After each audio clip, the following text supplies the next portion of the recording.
right. Hey, everyone. Welcome back to the new episode of the Dreamers podcast. Today I have Aaron from Aaronfdesigns. If you want to kind of go ahead and introduce yourself to the audience. Hi everyone, my name's Aaron. I have a page on Instagram called Aaronfdesign. I'm a digital artist from Ireland, but I mostly specialize in kind of like work with my hands, so like a more kind of analog form of artwork. So, yeah, and we'll kind of touch on some of that like mixed media Mm, stuff that you do here in a little bit. But I guess to kind of, get people, started and more introduced to you, can you kind of talk about how you've gotten to, where you are now with creating mixed media and then the crown art, which we'll get to, mm. but just kind of talk about where you started with your artistic journey. Yeah, so I suppose I've always been artistically inclined. So like growing up, I was always drawing and sketching. All of my school books were destroyed just in scribbles. Um, but throughout school, I never really saw it as a career, and everyone kind of said you should be doing more kind of academic stuff if you want to get like a real proper job. So I kind of took that on board. But once I went to college, I kind of delved back into art. I kind of refound my passion for it. Um, we got a library full of illegal music basically, and none of it had any artwork. Uh, So I kind of took it upon myself to try and make the artwork based on kind of like what I was hearing. So that mhm, kind of really made me fall in love with like making art, but also around the whole kind of music scene. Um, mhm. and I suppose what kind of really kind of launched my page would say is I made like a Childish Gambino edit years ago, and I only posted it on Facebook, but someone had taken it and posted it on like Pinterest and a load of other websites. So then Mhm. Complex reshared that image and they were asking who made this image. And of course, I didn't have a page at the time. So everyone was telling me to make a page. So that's basically how that page started. Um, and kind of from there, I just kept going, making like mainly kind of like fan art pieces. So, like, say, if someone like Childish Gambino announced a new album, I'd make like concept art or whatever. I'd post it and tag him. And I was like really desperate back in the day to try and get these people to notice me because I was such a big fan. Uh, Uh-huh. and yeah, I just really kept doing that for years and years. But it was always like a side hustle. So like in the meantime, I was kind of focused on what I want to do with my future, but I still wasn't sure what I wanted to do. So I was working in a Mhm. coffee shop, and there was literally one day where after a day's work, I got home, I made like a Lil Nas X like fan art piece, posted Mhm. it on Twitter and Instagram, and I thought nothing of it. And then I opened Twitter and I saw that he reshared it and followed me, and the same with Instagram, and that really kind of just like blew the whole thing up. Mhm. And then kind of like companies like Universal started reaching out saying, "Can you do this in your style?" And that's when I kind of saw I can make a career from this. Well, I can make money from this. I wouldn't say a career. Uh, and yeah, I've just been working really hard for the past 3 or 4 years, especially just trying to develop, not develop my own style, but really work hard on what it is I want to design because some people have like their thing, you know. Mhm. And to be honest, I'm still working out what that thing is for me, but I'm kind of really enjoying the journey. Um, but yeah, Mhm. that's kind of where I'm at now. I'm still trying to figure out, but I know it's in a more kind of analog space is what I really enjoy, like the whole kind of mixed media stuff. Mhm. So yeah, that's kind of where I'm at now. So nice. That's kind of cool to hear. How you were just working as a Mm, barista. Were just in college and kind of got back into it more. yeah. And then now you're where you are today. And so that was something I wanted to touch on was the Lil Nas X because it was featured in the "Sun Goes Down" music Mm, video. It's kind of in the yeah. background, and so that was I think one of the first things. I had seen. I don't know if I followed you around that time, Mm, but that was one of the things I was like, oh whoa, like that's so yeah. cool that something like that could happen. So I was curious if you can kind of talk about that.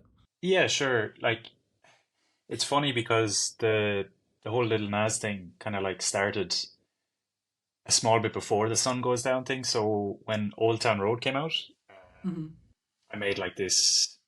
It's probably actually I'm gonna say like one of the last kind of digital art pieces I made. So like kind of using like image manipulation. So like I did his side profile overlooking kind of like a desert, and Hmm. that's when he kind of shared it. And then I kept making Lil Nas pieces, and he kept sharing, and I was like, Uh-huh. this is really insane to me because Uh-huh. I'm sitting at home in my small little room in Ireland, and this huge artist in America is sharing my work. But I was in bed one night, and you see, I have my Instagram notifications turned off, Hmm. mainly just because when I'm going throughout my day, I just want to kind of keep that focus. I don't want to be distracted. Hmm. But whatever happened, I woke up at like, I'm going to say 5:30 in the morning, and I was awake and I couldn't go back to sleep. So I was just going through my phone and I checked Instagram and I had a message from Lil Nas, and he said something along the lines of, "Yo, what's your number? Let's work." And I was like freaking out. I thought I was dreaming, genuinely. Uh, Uh-huh. and so I messaged back straight away. Um, and I got in contact with his stylist, and we just had a talk then, and that's how I got to do the stuff for the music video. Um, Hmm. but yeah, it was super surreal moment. But yeah, no, it's cool to see that there was kind of a little bit before that, and other Mm, pieces that built into you being featured. And I'll put up images of that stuff here and yeah, screenshots of it from the music video. But for those that don't know and aren't familiar with your stuff, one of the things you do is you recreate a lot of like album art or pictures of rappers and different mm, musicians with crowns. And so I'm yeah, curious, kind of where that came from and what made you want to use. yeah. So that kind of started throughout when we were kind of like deep in lockdown during the pandemic. Mm-hmm. Um, and I was just trying to like, it kind of started as a joke. Um, so when I was posting those originally, the first one I did was Astroworld, I'm pretty sure, by Mm-hmm. Travis Scott, and I posted it and I gave it like this really long caption saying things like, "I'm sorry I didn't post this sooner. I've been spending 4 months on this piece. I put my blood, sweat, and tears into it," Uh-huh. and I think everyone kind of really thought that was funny, and everyone in the comments were like, "Yo, you can see all the work you put into this. It's crazy." So I kind of Uh-huh. ran with it, and just kept going, and then they kind of just went out of control a small bit, and big pages were sharing them, and I was getting requests to do other ones, uh, and it kind of got to a point where I was relying on them too much for like, you know, for to keep engagement up. Like anytime I posted Mm-hmm. one, they would go insane. But if I wanted to post like kind of more so art that I really enjoyed making, it wouldn't get as much traction because obviously the algorithm had seen that everyone's coming to my page for crayons. Mm-hmm. And I got to a stage where I wasn't kind of happy making them anymore, um, because I felt like that's why people were just coming to my page and they weren't kind of like appreciating the other stuff I made. So that kind of led me to pivot a small bit where I was like, I still want to incorporate them into my work. Um, and that's when I started experimenting more with like a more kind of a mixed media format. So I still get to, Mm-hmm. you know, create with like paper and stuff, and I still get to use the crayons. So it's kind of like the best of both worlds, but I'm actually working on a series at the moment with the crayons, but I haven't released it yet. You can leave that in, that's fine, but it's yeah, I haven't launched it yet because I just need to build up enough of them so I can kind of keep posting. But I'll kind of release more about that later. So It's like cool. I'm excited to see kind of what that is, and I think that's cool that you saw that even though it's performing well, it wasn't Mm, something that, not to say that you weren't like passionate or you just did them because you felt you had to, but you were able yeah. to kind of realize I want to do something else, and I want to Yes. still get recognition for that. So I think that's nice how with mixed media and still being able to use crowns and paper, still being able to incorporate those elements into it, but in kind of a new Mm, way. And I'll kind of get more into some of the mixed media stuff here in a minute, but um, with crowns, I'm just curious because at least to me, I don't see that used as often in like the more, I guess, professional artist world, online artist world. So I'm yeah. curious, what are some of the pros and cons of working with that medium. Yeah. I think, see, it's a kind of a hard one because I deliberately try and draw badly, if that makes sense. Mm-hmm. But at the same time, I still want to make it lock good. So it's like it's this kind of like happy medium you're trying to reach. Mm-hmm. Um, so it might sound ridiculous, but if I was to do one of the album covers, I might have like 10 or 12 other iterations before I find the one I'm happy with. Mm-hmm. Because, I think there's like that fine line of capturing the likeness as well of the original source that you're trying to like emulate. Um, and it was funny recently when Drake announced his new album for all the dogs, and Uh-huh. his son Adonis did his album cover in crayons. Uh, so I saw that as a chance to kind of jump on the bandwagon a small bit and say, what if Adonis drew Drake's other album covers? And Uh-huh. yeah, I thought it was kind of a funny one. But a lot of people tagged me in the original post saying, "Was this you? Was this you?" But Mm-hmm. it's funny. So yeah, that was kind of funny. I did see that post, and it's interesting that a big artist like Drake. I mean, obviously it was his son's art, and so he kind of incorporated it. But Mm. it's kind of funny that people saw that and they're like immediately thinking of you, thinking, "Oh, did you do this? Oh, did you do this?"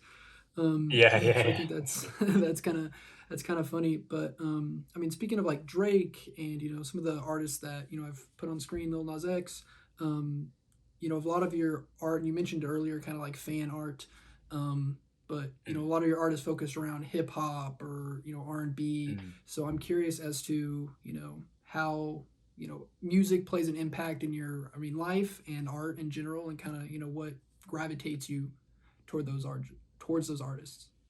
Yeah.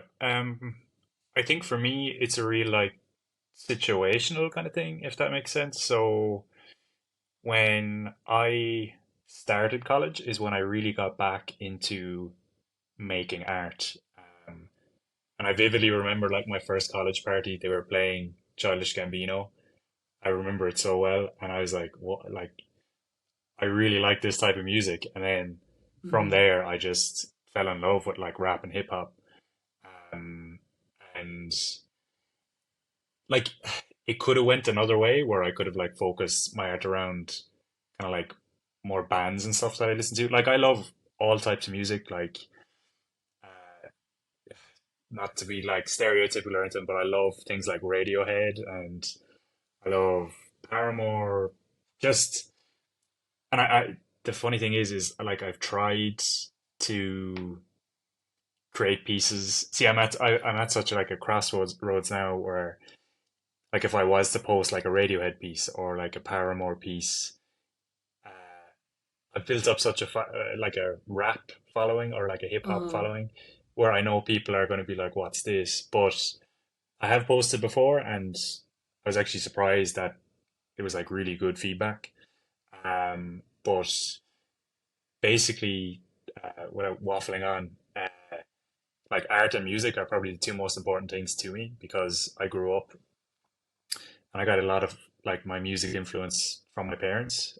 Um, like they grew up on like Fleetwood Mac, Mm-hmm. the Stone Roses, and stuff like that. So I take influences from both of them, um, and I try to like get them into the stuff that I listen to as well, kind of like more hip Mm-hmm. hoppy kind of stuff. Um, but yeah, like, and you know, I said it's kind of situational, like going back to college. When I started college, I would have never had listened to like real kind of heavy music, but Mm-hmm. uh, in my third year of college, I moved in with two other housemates who were like rock heads, and they introduced me to so much new music. And I went to a few gigs and stuff, and fell in love. And I think once you reach like a certain level of rock music, like how heavy it is, you're kind of craving more of like a heavier beat the more you kind Uh-huh. of get into it. Um, and to bring that kind of all back around, that's why I really like likes of like JPEG Mafia, because he like integrates hip hop, but there's also like rock influences, there's jazz influences, there's a whole lot of different genres, and I think he's super unique in what he's doing, and he just has a really Mm-hmm. cool ear for like picking out these little nuances from all different types of music. Like I wouldn't be surprised if he sampled like like a Paramore song mixed up with a Radiohead song and Mm-hmm. still make it sound crazy, you know? So it's like I think personally right now he's probably like my favorite artist just because I just I'd love to know how his mind operates. It's just I'd imagine it's very colorful but also very messy at the same time, you know. So Mm-hmm. yeah, So yeah, no, JPEG. I need to listen to his the new album with Danny Brown more. I Danny listened to it Brown. back when it came out, but I know I think they even released like a deluxe or more songs, and I listened to it a little Yeah, bit. But I mean all of JPEG Mafia's music albums, whatever, are insane. Like you never know what you're gonna get, and no, it's just jam packed with everything. So yeah, I think he could sample anything, anyone, um, yeah, and he'd make it sound beautiful. Like exactly. Yeah, organized chaos is I guess how I would organized describe chaos. Yeah. his music. So I mean, yeah, he's definitely a really interesting artist too. I mean, he's been making music for a while, but to pay attention Mm, to if you listen to rap and haven't listened to him. Um, and I mean, you've mentioned a few times now, getting back into art during college. I'm just curious, what did you go to mm. college for? I'm assuming not art, since that wasn't an initial interest, or did you change into that eventually? Um, I think it was kind of like because I was at like a almost like a pivot stage of my life where I don't know how. I presume you're in. Are you in the States? Do you live in the States? Yes, In yes, America? yes. Yeah. So I'm not sure how the school system works there, but the way it works over here is you start off in primary school. So you start from the age of like 3 until I'm gonna say you're like 11 or 12, and Mm-hmm. then you go on to secondary school. Um, and secondary school is where you kind of really try and figure out what you're going to do going forward. Um, Once you reach the end of secondary school, you go to college. So in secondary school, I had the mindset that maybe I should do something in business because I could have a prosperous and kind of like good career from it. And that kind of led me to steer away from art. But once I actually picked a course in college that it was called multimedia. So I was still, there was still something in me that wanted to kind of delve back into art. And literally one of my first classes in college was kind of a lesson or like a tutorial on Photoshop. Uh, and from there, I fell in love with it and just wanted to keep creating. Just I wanted to learn the software inside out and just make stuff. And I was surrounded by so many people who were like stupidly talented. Like one of my best friends, he's Uh-huh. still my best friend. I've known him for over 10 years now, and he's a photographer, crazy talented. One of my other friends became a Pokemon YouTuber, and he draws like fake Pokemon, but like he's insanely talented. So I think once you're surrounded by other people who are kind of like in within the same kind of mindset as you kind of inclined to delve back into that. And yeah, that's what kind of made me fall back in love with it. Yeah, and I haven't looked back really since. So So I think that's interesting because I'm currently in college. I'm in graduate school for Mm. business. Was my undergraduate degree, and then my business management, and then my graduate degree is digital marketing. So I think that's kind of interesting Okay. how you are also business, and then kind of realized you really like the multimedia stuff, and that's kind of the same that happened with me. I mean, I realized that Sure. Yeah. I'm more interested in the visual side of it, rather than Mm. like the overview side. So I think that's kind Yeah. of interesting that you also started as a business major, because a lot of, at least at my school, business majors aren't, I guess artists in that sense. Not that they don't appreciate it or Mm. enjoy it, but I think it's just an I think. interesting path. Yeah. I think the two go hand in hand really well because last year I made the decision to go full time as an artist. So like I've had my own business for 1 year now, but having the kind of base or core business knowledge has really helped Mm-hmm. because you can kind of keep on top of things like receipts or business expenses or upcoming tax and just all kind of business related jargon. Mm-hmm. And it's really paid off because if I didn't have that experience, I'd definitely be struggling a small bit because there's so many things you kind of have to look out for when you're starting a business. In Ireland, anyway, I'm not sure. I'm sure it's probably similar in the States, but here in particular, like we do our tax returns every November. So like keeping on top of that throughout the year is so important because you kind of get a fright in November if you haven't kept on top of it. Um, So so I mean, you kind of talked about it, but I mean, being from Ireland, I'm just curious. I'm from Kansas. I don't know how familiar you are with states, but it's just a lot of Kansas. I it's just know Kansas. I know Kansas from uh Kansas from that film. Is it not Alice in Wonderland? Is it Alice in Wizard of Wonderland? Oz. Wizard of Oz. Sorry. Yeah. No, no, you're good. That's one of the few things we're kind of known for. So yeah, I'm in like the middle of the United States. There's a Okay. lot of, I guess, prairie land. They grow a lot of wheat Mm, here. cool. So that's kind of the, I guess, environment I'm around. But I'm curious, Mm, being in Ireland, I guess, how has that influenced your art and kind of, I guess, your mindset towards. that's a really good question. So I suppose for me, like growing up in Ireland and always being in Ireland, I sometimes don't appreciate how like beautiful Ireland can be Mm-hmm. because I see it every day. But um, during the lockdown, during like the pandemic, I kind of went.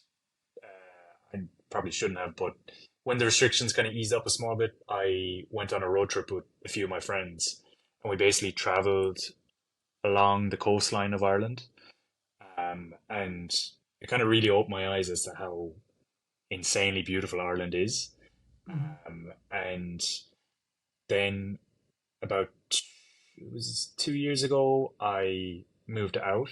So I moved to a different part of Ireland and basically lived at the bottom of a mountain for 2 years. So every day I woke up and there's just this mountain at my window, and I'm surrounded by just trees and just nature. And so like that was like really it gave me such like a clean mindset for creating because there was no like real chaos of you could say like traffic driving past or driving past really fast. There was just nothing. It was just silence. Like you'd hear the odd like a sheep or just birds and stuff. And it Mm-hmm. was like the first time I properly saw like real proper stars, because living in a built up area, there's so much light pollution, so you don't really appreciate it. Mm-hmm. But I suppose how it's influenced my art, I don't really know because it's it's all I've ever known. But Mm-hmm. I'm currently like planning to leave Ireland at some stage. It's Mm-hmm. not going to be like in the next few months, but maybe this time next year. I just want to try something new. A lot of my friends have moved to Canada, Mm-hmm. so that might be on the cards. I'm not sure, but I just want to try something new and experience something new. And maybe that might change how I create stuff, but certainly I think, being surrounded by, like, I'm looking out my window now and it's just like there's a field and there's just birds flying past. So it's like it's Mm-hmm. really just gives you this kind of fresh mindset. I don't know Mm-hmm. if it's the same for you, but because when I picture America, I think of like super built up cities and stuff like Yeah, that. But yeah. that's not where you are. You kind of just like wheat fields and stuff. Is that Yeah, what you were yeah, saying? yeah. Yeah. It's similar in the sense. I mean, there's the closest mountains are like 5 or 6 hours away, but yeah, I mean, it's Really? definitely a lot more like open fields, open areas, kind of Mm. small hills. So I get that like peacefulness aspect of it, Yeah. and it's kind of like I live in a smaller town, so I mean, there's noise of cars and stuff, but Yeah. you drive 2 minutes outside of town, and it's can be pitch black. You can see the stars. So Wow. I mean, Yeah. definitely not like a big area. So Mm. while it's different, I kind of get that like peacefulness aspect. Yeah. I think it was nice as well. The time I was living like at the foot of the mountain because that mountain is actually one of Ireland's like tallest mountains. Mm-hmm. And some days, like when I'm just not feeling motivated or maybe just a bit stressed or I don't know, I just need a break from the screen. I was able to just walk outside and go for a walk kind of up the mountainside or whatever. And then there was one day where me and my housemate just we like planned the night before and we said we're going to climb this mountain just to say we've climbed it, like the Mm-hmm. tallest mountain in Ireland. So we did it, and yeah, it was like super. It was kind of like super exhilarating. And then when I came back down, I just I felt in such like a better kind of mindset, and yeah, Mm-hmm. I definitely say that kind of element kind of inspired me to just yeah keep making stuff because I was like just really happy with the achievement that I just did. If that makes sense. So yeah, I mean, I'm not super familiar with Ireland in general. Mm. I'm sure there's a lot I don't know, other than like seeing it from movies, films, other people Yeah, posting yeah. about it.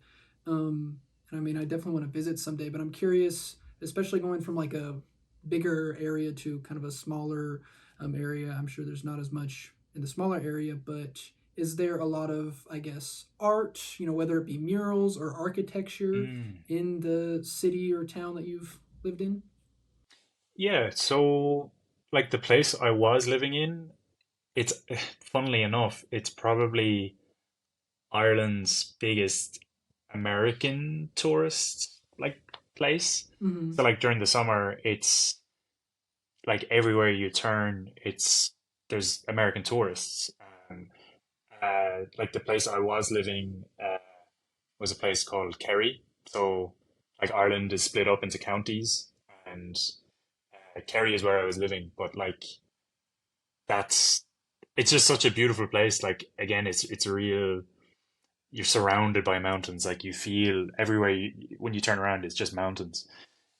Um, but in terms of art, like there's so much or so many museums and uh, there's a lot of like because you, because a lot of Kerry can be down along the coastlines of Ireland. There's like a lot of like nature walks and there's actually like a person I know did like guided walks and stuff, Mm-hmm. and they got to go and view things like where old settlers would have lived. So like the remnants of like really old buildings and the first would say like rock drawings. So like there's like preserved drawings that people used to do on the rocks down by the sea. Um, but like Ireland in general has like a really good um, celebration of just culture. So like a big thing in Ireland is music. Like Mm-hmm. it's like widely celebrated. There's traditional Irish music is huge, and every bar that you'd go into, you'd hear like Irish traditional music. But along with that, there's like culture nights kind of organized, so celebrating like what might be up and coming in Ireland. So like there's like really good hip hop scene at the moment in Ireland, and I actually got invited to an event which is taking place tomorrow, but I can't go. But it's organized by like an Irish culture magazine and in collaboration with Jameson, like the whiskey brand. Oh yeah, yeah. So yeah, so they're kind of having like this launch night tomorrow in Dublin, and it's just celebrating like a lot of things in terms of like the fashion culture, hip hop, music, like all kind of things. So it's really Hmm. nice to see because I feel like it's something that's been lacking for a few years in Ireland, but we really seem to be embracing it now, which is like it's kind of really wholesome to see as well. So Yeah, that's cool because I mean I'm obviously a lot more familiar with how it is in American cities or kind of more yeah, smaller areas like where I'm from. So it's interesting to kind of hear that um, is something that I guess is more rising and becoming more prominent over for the past sure. couple of years in Yeah. bigger areas in Ireland. Um, but one thing I kind of wanted to circle back to was we talked about it a little bit earlier, but a lot of your mixed media pieces, and Mhm. we kind of talked about how you got started with that, trying to transition from the normal crown stuff. But I guess you can kind of talk about, you you've done several like montages where it's been like maybe clips from an interview with I think you've Mm. done like Kendrick Lamar, Yeah. Tyler the Creator. Kind of talk Yeah. about what made you want to make those mixed media pieces. Yeah. So I think a big thing for me was just trying to like step away from the screen, and actually just work with my hands because I find that's the I don't know, I find that's the way I make kind of like my best pieces, if that makes sense. So like Mm-hmm.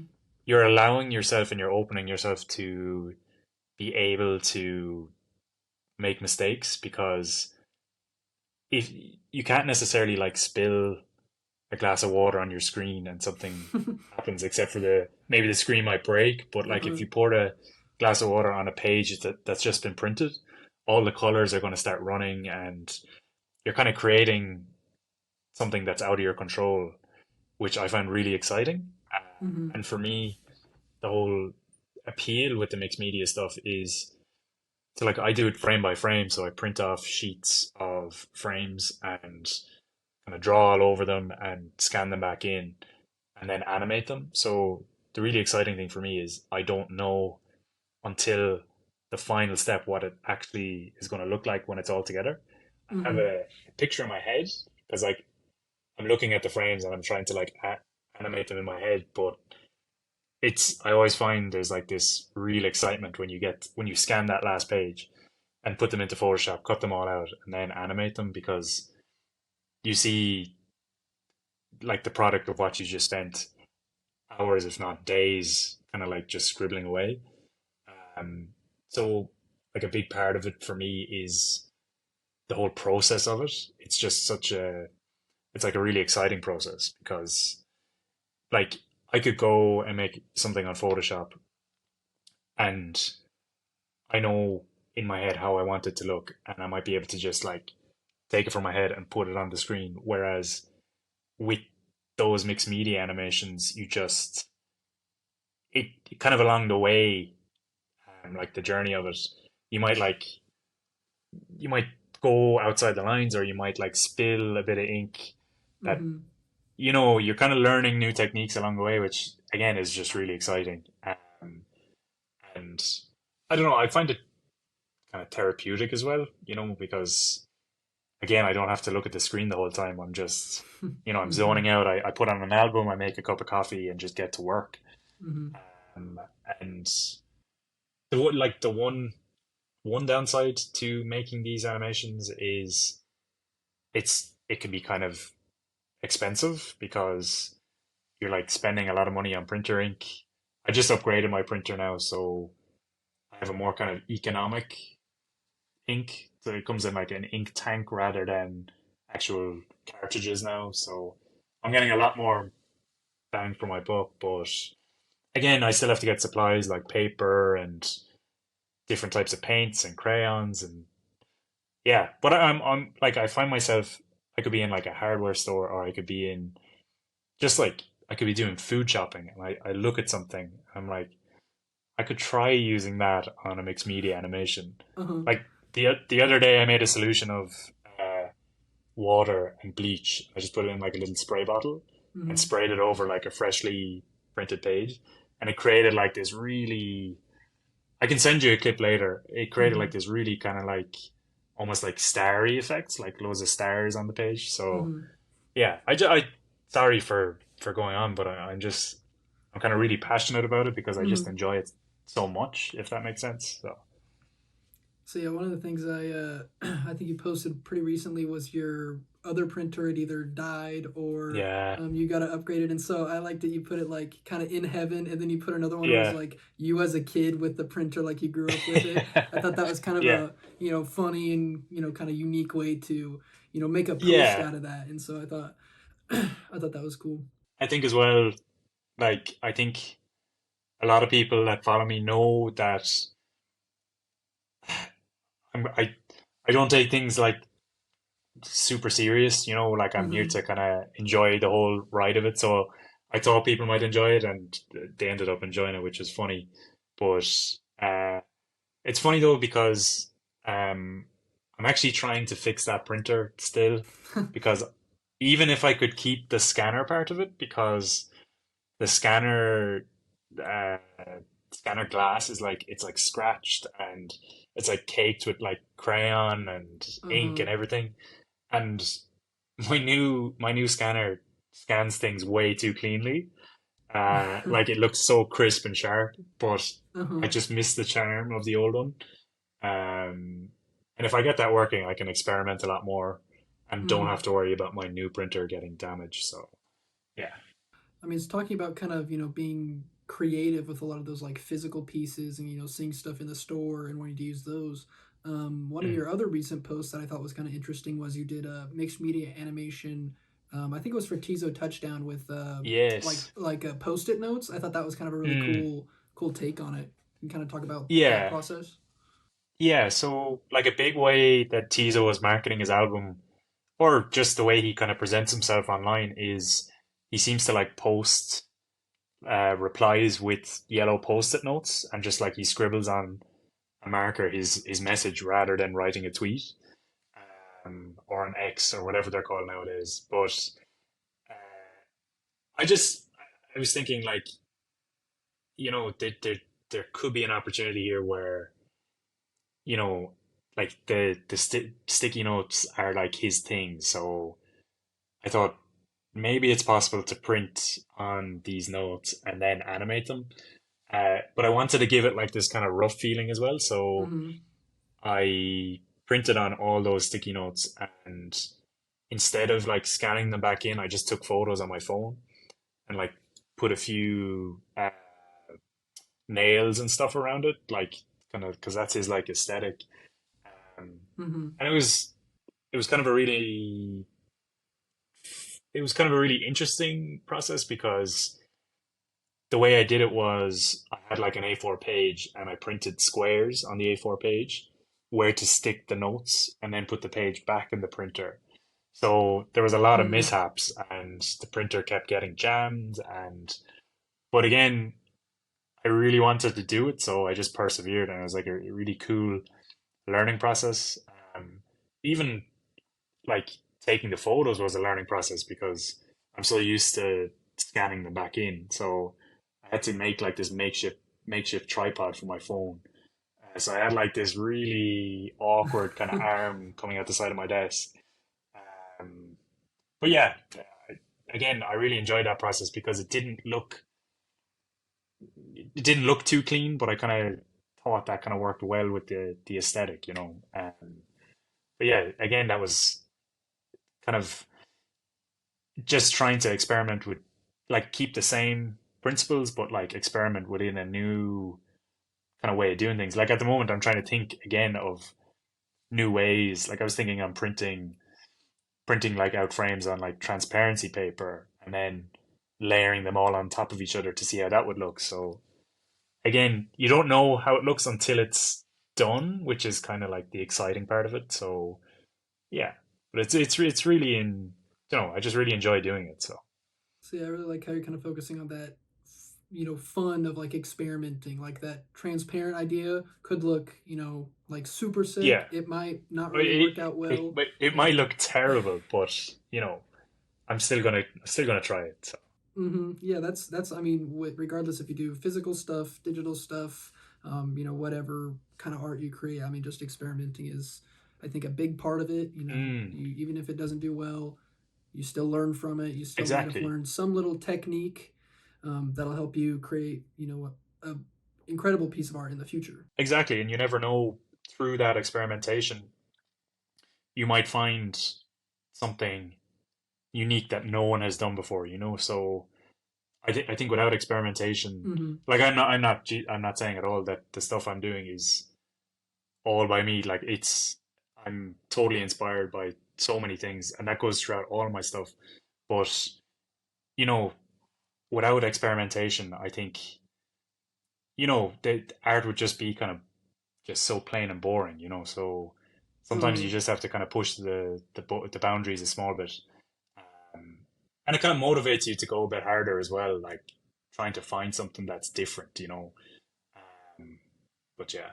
Say, and another thing when I was kind of looking at some of the past pieces you've done, one thing that I thought was interesting was, and this is I think like 2 or 3 years old now, but you had Mm, made a tutorial video on how to do like a ribbed collage yeah. piece, and you kind of talked about how you did that and showed what you did in Photoshop and everything.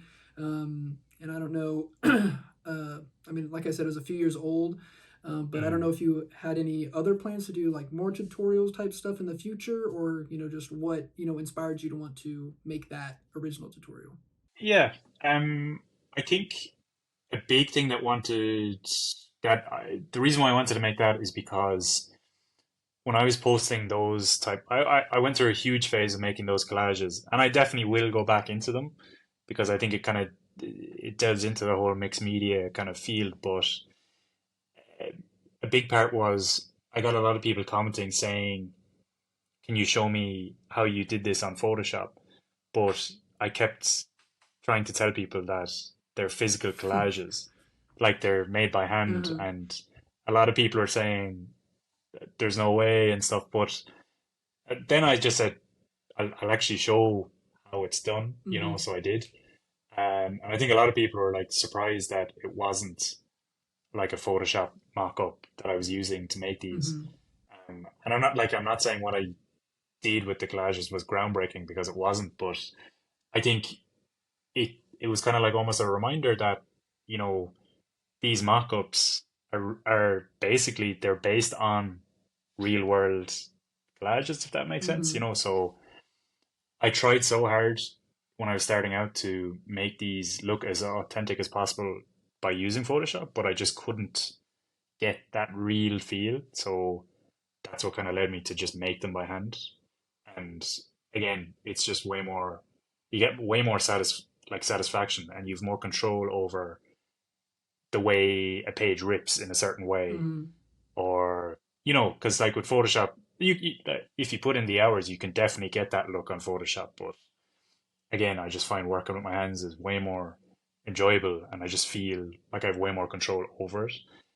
Um, and like if someone, I was thinking for a while, I never did it, but I was thinking of doing like a limited run of prints where I base it off one design and I replicate I replicate that design, but I make say like 10 collages. So like no two collage would be the same. But it would still look the kind of same based off the reference image. Um, but yeah, that was an idea that I just never did. I don't know why, um, but yeah, I'd actually love to get into doing more like tutorials and stuff, Mm-hmm. but uh, I just I don't know why I haven't. Um, I think I'm always in my head telling myself I need to make stuff, I need to make stuff. Um, but there's just days where I might be like busy with client work, or Mm-hmm. I just don't feel motivated to make a tutorial or something. Mm-hmm. So when the time's right, I'll definitely make them. Um, I'll probably start off doing like reels or something, Hmm. like quick little reels. Yeah. But then I'd love to dive into the YouTube space at some stage. But we'll see. We'll see. It's nice. It's kind of cool to hear that you want to kind of go back to that, and I mean, yeah, those things can take time. So, Mm, sometimes it's not always top importance, but it's still cool to see that you want to go back. Even if it's shorter form, make stuff like that.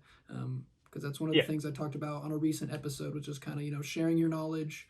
You can Mm, learn from people. No one's gonna do it exactly like you. And so I think yeah. sharing.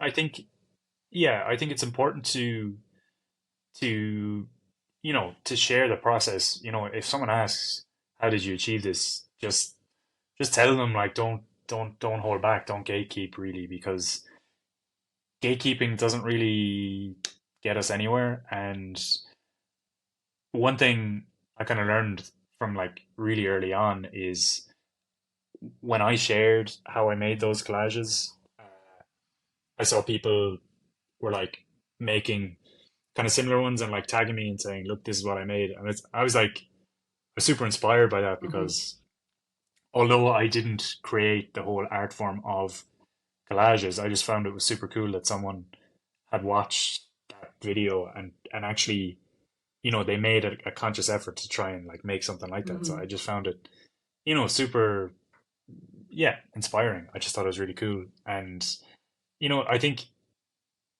a good thing as well is, like I said, don't gatekeep and stuff like that. And at the end of the day, I think in some shape or form we all kind of feed off each other.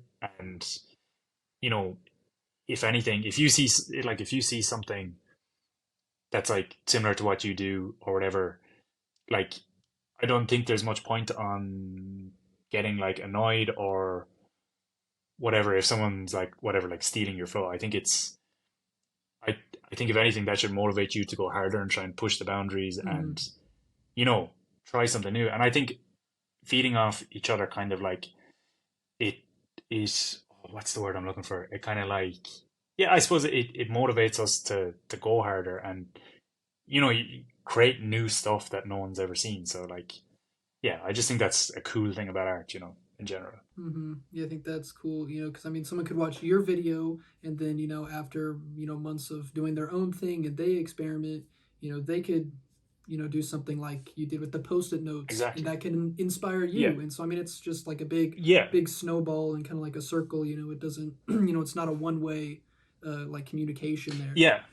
For Um, sure. and I Yeah. mean, earlier you had mentioned kind of working for different clients and different things, and you've been doing art full time basically for at least like a year. Mm. And I mean, over the past couple of years, you've worked with people like you worked on the lyric video for Ego Death with Ty Dolla Sign. Hmm. You've worked Yeah. with like Def Jam, BBC. um, I'm Yeah. just curious kind of what it was like working with kind of those bigger companies and artists, that experience. Yeah. It was really interesting. Um, like, even with the ego death one, like, I was brought into that as like, just like, I've only done like one frame in that video, but still, like, that was like mind blowing for me, that kind of Mm-hmm. way. Like, I just did the ego death thing at the start. That Mm-hmm. was it. But um, working on, would say, ones with like Def Jam or the BBC was, if anything, it was like a big learning process for me because it's the first time that you're seeing legal contracts, and Uh-huh. it's kind of scary, because you're reading all this stuff and you're like, oh, if I do something wrong here, I could go to jail or something. It's Mm-hmm. like, it's kind of, it's it's daunting because you know at the end of the day, I'm just myself. I'm just one guy running this. I'm not even like running a company. It's just myself. Mm-hmm. So it's a very daunting experience, but you learn so much because you learn things like, um, negotiating prices.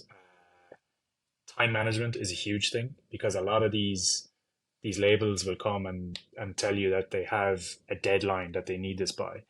But within that deadline, they might have a timeline. So it's like, hey, can we get a first draft on, let's say, Wednesday next week? And then maybe the following Wednesday, can we get a more finalized draft? And then maybe that Friday, can we get the finished piece? So it's like, you really have to manage your time Mm-hmm. and make sure that you don't, like, you might look at that timeline and say, oh, it's fine, I have until next Wednesday, but that can kind of creep around really quickly. Mm-hmm. Um, but yeah, time and money. Money was a huge thing for me starting out. I still don't know how much to charge. I'll openly say it. I think every artist will tell you that always the funny thing with budgeting or listing your price is there's like two things. You're like, if you aim too low, you're kind of underselling yourself. But if you Mm-hmm. aim too high, you're afraid the client might run away. So it's trying to like find that happy place in the middle. Um, and I've kind of, I think I've nailed it because, I take on work now that I know the work that I'm putting in is worth what they're paying me, so Mm-hmm. I could have a job and that could help me pay rent for the next month or something like that. Mm-hmm. So at least I know I'm secure in that sense. So whereas when I was starting off, like a few years ago when I was just taking jobs on the side, someone might message me and they'd be like, "Yo, can you do an album cover for, I don't know, $20 or $30?" And I'd jump on the opportunity because I'd be like, "Oh my God, look, I've gotten work from this thing." Uh-huh. So yeah, like again, I apologize. I keep waffling on about these things, but Mm-hmm. you know, to bring it all back around, I just think like time, money, and I suppose professionalism as well is a big thing. How to deal with big clients in big kind of legal emails and stuff, and come across professional because it's at the end of the day you're working with a big company and you want to create the best impression, because hopefully if you've created a good enough impression they might come back to you the next time. So Mm-hmm. but again, I'm still I've been doing art for years and working with kind of relatively big clients for maybe a year or two now, but I'm still learning every day. So it's one big learning process, and I don't think anyone has it figured out as such. Mm-hmm. But um, yeah, sorry, I keep waffling on. Sorry. No, you're good. I mean, I think that was a really good point. I mean, especially about like the pricing yourself, because I mean, it's so hard to, like you said, you don't want to undervalue yourself, but you don't want to Yeah, overvalue yourself and scare away, anybody, exactly. any potential client. So I really like how you, um, kind of address that. Because I mean, while I don't do Mm, like, I guess, commissions or anything, I had someone message me when I was, I don't know, 6 months, 7 months into making the podcast. I'd started doing like little overview videos of like, 30 seconds, mm, like, here's this artist or musician, like, here's what they do, for people on my podcast. Um, and someone messaged me, I was like, hey, like, how much do you charge for this? And I was like thinking, I was like, I don't know. Like, I've never had yeah, to, like, I just do a commission like that. So I had no clue, what to do. And so I kept like, I was thinking about it. I was like, okay, I'll go back to that later, go back to it later, because that was originally something like I thought when I started the podcast I could do to kind of not necessarily make money but help cut costs, pay for some of the like Adobe and stuff like that, just little things. But yeah, for sure. I ended up just like never never going back. I kind of forgot about it, but I was like, I don't know if that's what I want to do because I don't know, like it Yeah, takes me a few hours to edit those videos even though they're mm, 30 seconds, 20 seconds, whatever, just to get everything. So I was like, how much do I charge? So that, while I don't do yeah, commissions myself, I kind of have had that. And I mean, it's a hard thing to yeah, gauge. yeah. I think valuing yourself and self worth is a big thing that you learn along the way, and the same throughout life, really. Because when I was starting, someone told me a good thing like that. You might get you might get a job for like a big client, and let's just say you undersold yourself, um, Mm-hmm.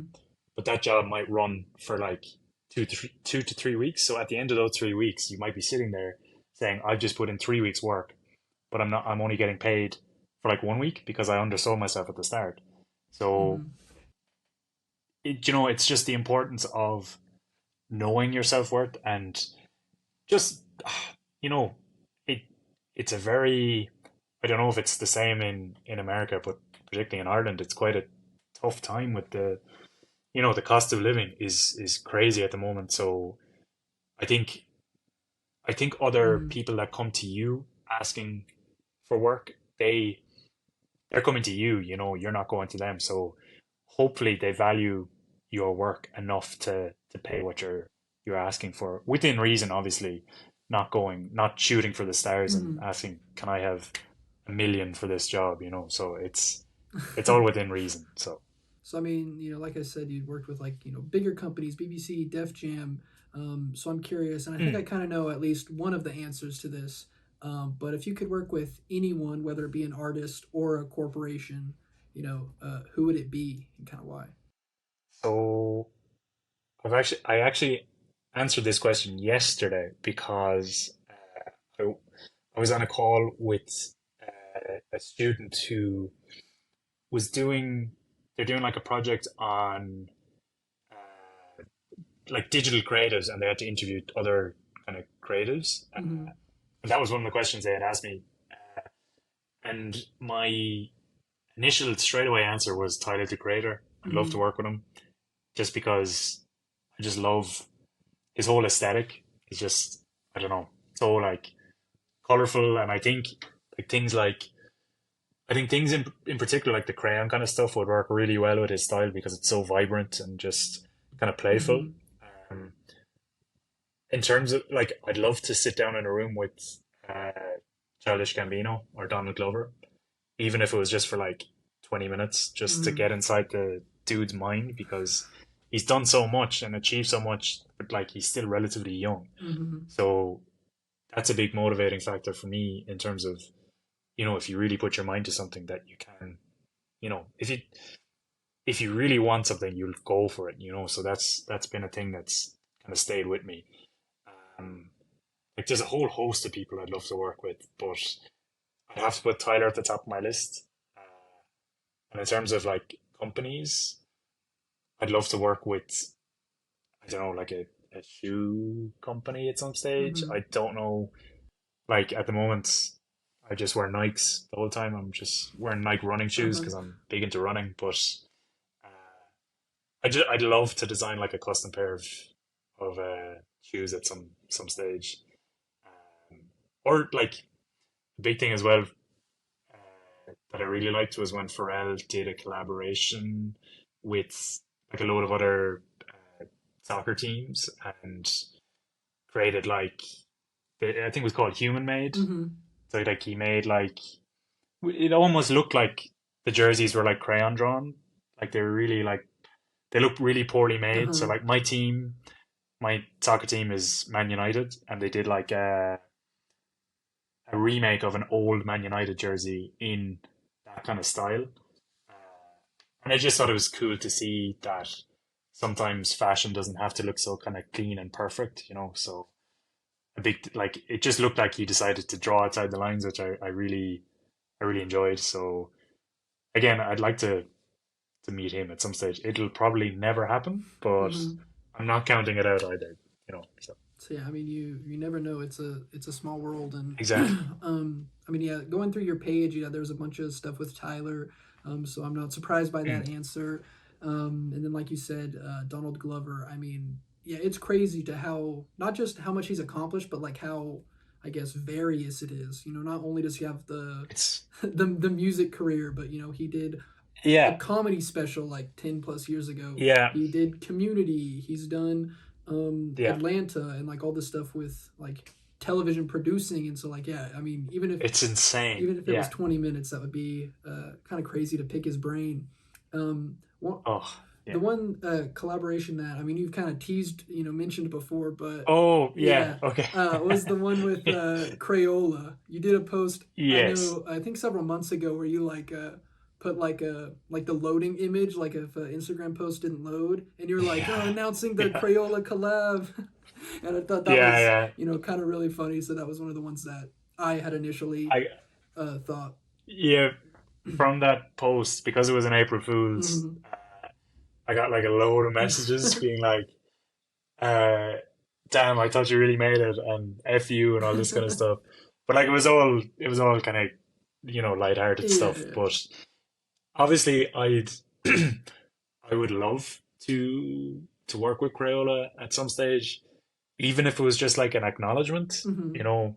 Um, and to be fair, I do kind of have to accept that maybe the album covers doesn't necessarily fit within their clientele, because obviously crayons are predominantly kind of marketed towards kids, and having like these sometimes albums with explicit lyrics isn't the best kind of brand image maybe to be kind of associated with. Mhm. But I just thought, because brands are becoming way more self-aware nowadays. Like we saw it with the recent Barbie movie Mhm. with Mattel. Like Mattel just, you know, Mattel just gave that script to get a Greta Gerwig and said, "Go crazy with it. Say what you want about us." Mhm. And they made fun of their own brand while being self-aware, Mhm. and I just thought that was really cool. And you see it so much with like, I'm not saying I don't know if you know like the Travis Scott and McDonald's Yeah, merch. yeah, yeah. It's kind of like super playful, but like it's also kind of cool at the same time. So Mhm. it's I think there is definitely room there for Crayola to kind of like maybe take it on board in the future. Maybe I don't know, Mhm. but um, yeah, I don't know. I'd love to make something happen for sure if it could, but Mhm. we'll see. Time will tell. Hopefully. Mhm. So I mean, yeah, I get with like the rap covers and them might not wanting to do that, but and this is something that I kind of actually talked about in I guess the interview that'll come out before this, an interview I had just a few days ago, where we talked about Sure. how whether it be musicians or artists, brands, companies are doing a lot more collaborations. Whether that be the Travis Scott McDonald's. Mm. Merch or the Ice Spice Dunkin' Donuts thing that just released. Yeah, yeah, yeah. Um, so I think companies are kind of becoming more self-aware, being more, I guess, lighthearted about stuff and more open to collaborations. So, I Hmm. mean, I don't know, I guess, what Crayola, whether it be with, crowns, colored pencils, markers, whatever, if they, have done collabs or anything in the past in terms of with Mm. artists. But, like, I mean, if I worked at the marketing department for them, like, I don't know why we wouldn't, you know, partner with Yeah. partner with artists that are using the tools and showing that, oh, hey, like, this person is using crowns to create art that's loved and liked by thousands and thousands of people. And For it's sure. not just for kids, even if that is like their main Exactly. market. Anyone Yeah. anyone can use it. And so like I could see like I don't know, special edition, Aaronfdesign crowns, and it's like a certain colorway, and then you collab with Mm. them to Yeah. show how you did mixed media with But it or something. So I think there's potential there. like for sure, like even if you look at like things like Lego and stuff when they were starting out, it was just like the building Mm-hmm. blocks. But like nowadays, like there's like sets that are for adults, Mm-hmm. like these big huge builds and stuff. So, I do think there is an opportunity there. I don't think I will give up on it. Mm-hmm. I think I'll stick to it for now. But I just think it would be it would be such a cool moment if it was even if it was just an acknowledgement, Mm-hmm. or let's do something, whatever it is, even if it was like the smallest collab or whatever, just something. I don't know. I just think it would be cool, and so many people. I feel like so many people wanted to, Mm-hmm. that kind of way. So, but we'll see So yeah, I mean, yeah, best of luck. I mean, like I said, it's becoming more and more popular. So I mean, I think for it's sure. bound to happen eventually. So, um, Hopefully. so best of luck with all that. But I mean, to kind of start wrapping it up, I guess lastly, are there Sure. any plans for 2023 or 2024 projects or anything that you wanted to talk about, or any, I guess, final advice that you wanted to give into anybody who may be listening or watching? In terms of projects, I have a few things kind of like lined up, but I'm contractually obligated not to say what Gotcha, they gotcha. are. But yeah, a few things coming out soon. But I suppose, um, like one time I was asked before on like another thing, like if I had any advice for like people starting out, and one thing I kind of always say is, you know, it'd be, it's something I could talk about for days because, like, I don't know if you're aware, I'm 28, Mm-hmm. so like I'm not getting any younger. Mm-hmm. And a big thing I see nowadays is a lot of younger artists coming through, who are way more, I suppose, like, um, is it technology literate or whatever? Like they're way more. They've been introduced to like things like Photoshop and Illustrator from a way younger age, which is like super cool to see. And some of them are creating like mind blowing stuff. Mm-hmm. But because it mightn't perform, like if the art doesn't perform well on Instagram or Twitter, you can see them tweeting the odd time saying that maybe this art thing isn't for me. And there's a part of me that just wants to like grab them and say, please don't give up, because like a social interaction online or like a like or whatever does not, it's not a fair reflection on the art that you create. Um, Mm-hmm. because, you know, it might be something simple as like the algorithm might be picking that up or whatever, but like I'm I tell you now that someone will see it, and someone will click with it, and it's just something I wish, um, I kind of knew from like an earlier age, because like when I was say like 17 or 18, I wasn't motivated to create art. I was just sitting in my room playing Modern Warfare 2. Now that was creative in some way, Uh-huh. but you know, now you have 17, 18 year olds who are like, they know Photoshop or they know like 3D inside out Mm-hmm. or they know coding inside out, and they might give up just because they're not getting that online interaction. So like I didn't start kind of getting paid or whatever or making money from this until I was like 26. Mm-hmm. So I just keep going basically. And again, sorry for waffling on, but it's something I'm just really passionate about because there's Mm-hmm. so much talent out there that needs to be seen. Um, but that opportunity will come definitely. So yeah, I mean, I think that's an important point and well Mm. said. That's something I also kind of we talked about on the recent interview that I did about like Mm. I guess kind of smaller victories. You know, like it's nice to get Yes. the the post go viral, get hundreds of likes, thousands of likes. You know that Yeah. hits the dopamine in our brain, but 100%. Yeah. the like one person DMing me and saying, "Oh, hey, I was listening to your podcast the other day. Like, I really like the new episode." Like that means like the world to me. Or like Oh, it's yeah. yeah, seeing like even when you followed me or someone that I've followed for I don't know at least a year or two now. And to see that Mm. you had followed me from like one of my recent episodes, I was like, "Oh, this is sick!" Like Mm. someone that I've been Yeah. kind of looking up to and really liked for a while, Yeah. followed And me and you know, yeah, and it's funny as well you say that because like it's like, at the end of the day, I'm just a dude, who makes stuff, uh-huh. So it's like I find it like super kind of like